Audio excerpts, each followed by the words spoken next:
Cut flowers, విదేశీ cut ఫ్లవర్స్తో ఆలయం మొత్తం కూడా సర్వాంగ సుందరంగా ముస్తాబు చేశారు. వైకుంఠానికి వచ్చి స్వామివారిని దర్శనం చేసుకున్నారు అనే భావన కలిగించే విధంగా ఆలయంలో పుష్పాలంకరణలు, విద్యుత్ దీపాలంకరణలు చెప్పాలి. ఇవాళ ఉదయం 8 గంటలకు ప్రారంభమైన సర్వదర్శనం కొనసాగుతూనే ఉంటుంది 10 రోజుల పాటు కూడా. ఈ 10 రోజుల వైకుంఠ ద్వార దర్శనానికి సంబంధించి మొదటి 3 రోజులు అంటే ఇవాళ, రేపు, ఎల్లుండి, ఈ మొదటి 3 రోజులకు సంబంధించి 1,00,000 ముక్కోటి ఏకాదశి ప్రతి సంవత్సరం పుష్యమాసంలో వచ్చే శుక్లపక్ష ఏకాదశిని వైకుంఠ ఏకాదశి అని, ముక్కోటి ఏకాదశి అని పిలుస్తారు. అసలు వైకుంఠ ఏకాదశి రోజున ఉత్తర ద్వారం ద్వారా స్వామిని ఎందుకు దర్శనం చేసుకోవాలి? ఈ వైకుంఠ ఏకాదశిని ముక్కోటి ఏకాదశి, స్వర్గద్వార ఏకాదశి అని ఎందుకు పిలుస్తారు? ఈ వైకుంఠ ఏకాదశి రోజున ఎలాంటి విధులను పాటించాలి? ఆ లక్ష్మీనారాయణలను ఎలా పూజించాలి? ఏ మంత్రాలతో వారిని స్తుతించాలి? ఈ పుణ్యదినము వెనుక ఉన్న అసలు చరిత్ర ఏమిటి? అసలు ఏకాదశికి ఇంత ప్రాధాన్యత ఎందుకు వచ్చింది అనే విషయాలన్నింటినీ ఈ వీడియోలో తెలుసుకుందాం. ఏడాదికి 24 ఏకాదశి వస్తాయి. సూర్యుడు ఉత్తరాయణానికి మారే ముందు వచ్చే ధనుర్మాస శుద్ధ ఏకాదశిని వైకుంఠ ఏకాదశి లేదా ముక్కోటి ఏకాదశి అంటారు. సూర్యుడు ధనస్సులో ప్రవేశించిన అనంతరం మకర సంక్రాంతి వరకు జరిగే మార్గ మధ్యలో ముక్కోటి ఏకాదశి వస్తుంది. శ్రీ మహావిష్ణువుకు నెలవైన వైకుంఠంలోని వాకిళ్లు ఈ రోజునే తెరుచుకుంటాయి కాబట్టి దీన్ని వైకుంఠ ఏకాదశి అంటారు. ఈ రోజున వైకుంఠ వాకిళ్లు తెరుచుకుని ఉంటాయని వైష్ణవాలయాలలో గల ఉత్తర ద్వారం దగ్గర భక్తులు తెల్లవారుజామునే భగవన్ దర్శనం కోసం వేచి ఉంటారు.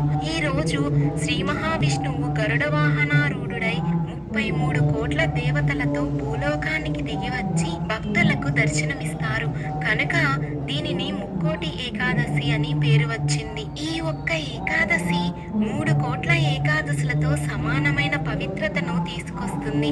అందుకే దీనిని ముక్కోటి ఏకాదశి అంటారని కూడా చెబుతారు. దక్షిణాయనంలో చనిపోయిన పుణ్యాత్ములకు ఈ రోజునే స్వర్గంలోకి ప్రవేశించే అవకాశం కల్పిస్తారు కాబట్టి స్వర్గద్వార ఏకాదశి అంటారు. అత్యంత పవిత్రమైనది ఏకాదశి. ఇది మేరు పర్వతమంతటి పాపాన్ని కూడా ప్రక్షాళన చేయగల ప్రభావం కలిగినది.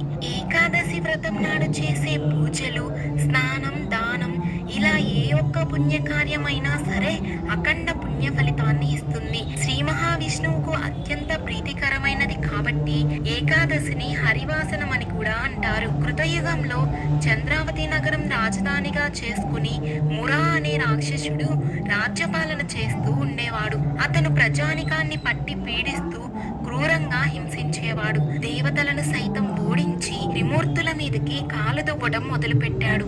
ఆ మురాసురుణ్ణి భరించలేని దేవతలు ఆ బ్రహ్మ రాక్షసుడు బారి నుంచి తమని కాపాడమంటూ వైకుంఠం చేరుకుని శ్రీ మహావిష్ణువును దర్శించుకుని తమ బాధలను మొరపెట్టుకున్నారు. ఆ రాక్షసుడు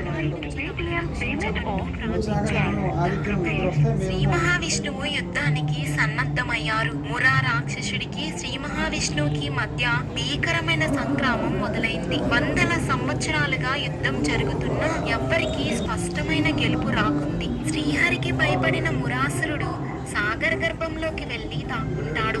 అతడిని బయటికి రప్పించేందుకు ఉపాయం ఆలోచించిన శ్రీహరి ఒక ఆశ్రమంలో హైమవతి అనే ఒక గృహలోకి వెళ్లి నిద్రిస్తున్నట్లుగా నటిస్తారు. విష్ణుమూర్తి విశ్రాంతిని తీసుకుంటున్న విషయం మురాసురుణ్ణి చేరింది. అతన్ని సంహరించాలని నిదానంగా ఆ గుహకు చేరుకున్నాడు. కానీ విష్ణుమూర్తిది అంతా యోగ నిద్ర కదా. ఎప్పుడైతే చెడు తలంపుతో ఆయన దగ్గరకు వస్తున్న మురాసురుడు చేరుకున్నాడో వెంటనే విష్ణుమూర్తి నుంచి ఒక శక్తి ప్రవహించి ఒక కన్య ఉద్భవించి కేవలం తన కంటి చూపుతోనే ఆ మురాసురుణ్ణి దగ్ధం చేసేసింది. తన రక్షణ కోసం ప్రత్యక్షమైన ఆ స్త్రీని చూసి శ్రీ మహావిష్ణువు చాలా ప్రసన్నుడయ్యాడు. ఆ కన్యకు ఏకాదశి అని పేరు పెట్టి ఏం వరం కావాలో కోరుకోమన్నాడు. ఆమె సంతోషంతో, దేవా, మీ ఒక్క దేహం నుంచి ఉద్భవించిన నాకు ఏకాదశి అనే పేరు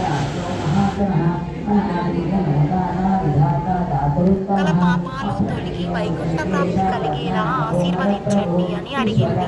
ఆమె కోరికను మన్నించిన శ్రీహరి ఆ వరాన్ని ప్రసాదించడంతో ఏకాదశికి విశిష్టత ఏర్పడింది. ఈ ఏకాదశి రోజు మురాసురుడు బియ్యంలో దాక్కుంటాడని, అందుకే బియ్యంతో చేసిన ఏ పదార్థం కూడా తినకుండా ఉండాలని, ఈ రోజు ఉపవాసం ఉంటే మిగతా 23 ఏకాదశులలో ఉపవాసం ఉన్నట్లే అని విష్ణు పురాణం చెబుతుంది. మురా అంటే తామసిక రాజసిక గుణాలకు ఒక ప్రతీక. వీటిని ఉపవాస జాగరణ ద్వారా జయిస్తే సత్వగుణం లభించి తద్వారా ముక్తి మార్గం ఏర్పడుతుంది. వరి అన్నంలో ముర నివాసం ఉంటాడు కనుక మందబుద్ధిని ఇచ్చి జాగృతిని దెబ్బతీస్తాడని అంతరార్థం. ఏకాదశి నాడు ఉపవాసం ఉండి ద్వాదశి నాడు అన్నదానం చేస్తారు. ఒకరోజు భోజనం చేయక తర్వాతి రోజు చేయటం వలన జిహ్వకు భోజనం రుచి తెలుస్తుంది. ఉత్తర ద్వార దర్శనం ఎందుకు చేసుకోవాలో తెలిపే ఈ పురాణ కథను తెలుసుకుందాం. ఒకసారి శ్రీ మహావిష్ణువు పాలసముద్రంలో శేషతల్పం మీద యోగ నిద్రలో ఉన్న సమయంలో శ్రీహరి యొక్క చెవిలోని మలినాల నుంచి 2 రాక్షసులు ఆవిర్భవించారు. ఇద్దరు భారీ శరీరులు. మొదటి వారి పేరు మధుడు, రెండవ వాని పేరు కైటపుడు. ఇద్దరికి 2 సోదరులు. సముద్రంలో పొడి ప్రాంతాన్ని వెతుకుతున్నారా అన్నట్లుగా సముద్రమంతా కలియ తిరిగేవారు. ఎదుగుతున్న కొద్దీ వారికి ఎన్నెన్నో సందేహాలు వచ్చేవి. ఈ సముద్రానికి ఏది ఆధారం? అసలు ఈ నీళ్లు ఎలా ఉంటాయి? ఇది సరే, మనం ఎలా పుట్టాము? మనకి మూలం ఏది అని ఆలోచించారు. సాక్షాత్తు శ్రీ మహావిష్ణువు నుంచి ఆవిర్భవించడం వలన వారికి